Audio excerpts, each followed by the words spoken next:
تازه ملا یعقوب مجاهد له یوې هندي رسنۍ سره مهمه مرکه کړې دا چې په دې مرکه کې ملا یعقوب مجاهد څه ویلي که غواړئ ځان خبر کړئ دا ویډیو تر پایه سره پاتې شئ او د تازه مهم خبرونو دپاره در سره AFJ پلس چینل سبسکرایب کړئ. ملا یعقوب مجاهد وایي هند سره له ډیپلوماتیکو اړیکو وروسته دفاعي اړیکو ته تیار یو.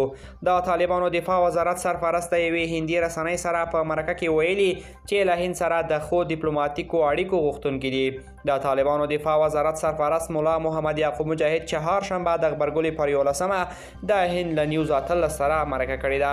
ملا یعقوب مجاهد په دغه خبرو اترو کې له هند سره پر سیاسي او دفاعي اړیکو ټینګار کړی او له افغانستان سره د هند له مرستو مننه کړې ده. هغه ویلي موږ د هند پر مخ د خپلو دروازو په پرانیستو سره د دغه هیواد هرکلی کوو او هیله من یو چې هند هم اړین اقدامات وکړي او له موږ سره خپلې اړیکې پیاوړې کړي.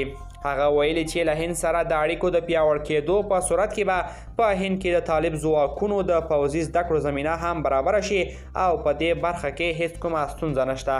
ملا یعقوب مجاهد نیوز 18 ته ویلي زموږ پوځ د نړۍ یو لوی پوځ دی. په دغه خبرو اترو کې هغه له هند غوښتي چې په افغانستان کې د خپل سفارت بیا پرانیزي ترڅو د دواړو هیوادونو ترمنځ ډیپلوماتیکي اړیکې دفاعي همکاریو ته زمینه برابره کړي.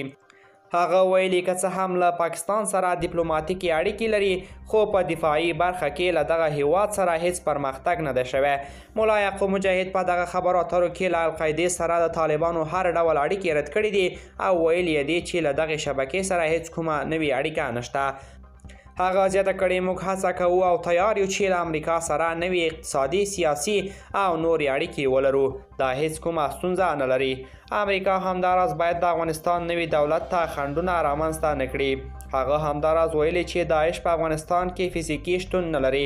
ملا یعقوب مجاهد همداراز دغې هندي رسنۍ ته ویلي چې هیڅکله به اجازه ورنه کړي چې پاکستان د افغانستان خاوره د هند پر ضد وکاروي.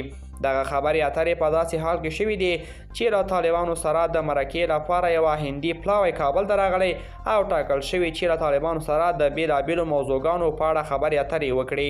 دوستان دا و زموږ د نن ورځې چمتو کلی خبر. تر بیا ښه وخت.